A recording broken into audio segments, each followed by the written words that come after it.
The term Messiah means anointed one, and it's derived from the act of anointing people in the Old Testament to particular offices.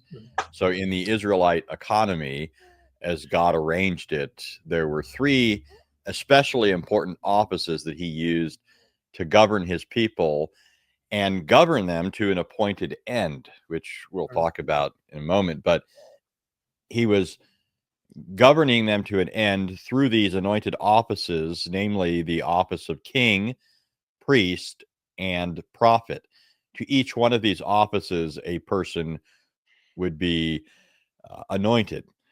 So if you want to find where all these officers are talked about in one place, a great place to go is Deuteronomy 17 and 18. There, God says that if and when they appoint a king over them, the king has to be from among them. And it makes it clear this means one of your own kinsmen, somebody who's a fellow Israelite. And that Israelite is to copy with his own hand the law of God, and it's to be with him on his throne.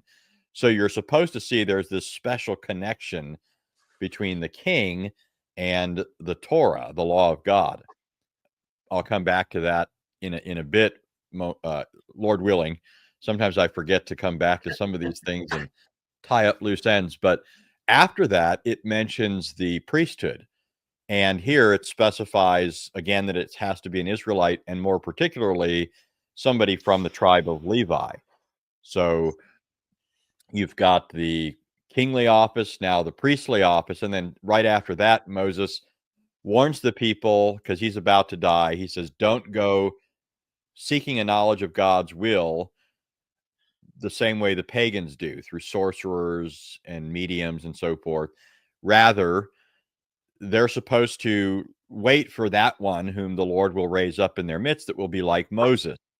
In the interim, they'll have the word that Moses gave them, the Torah, and God will also raise up other prophets, and they're to test these prophets to make sure they're from God.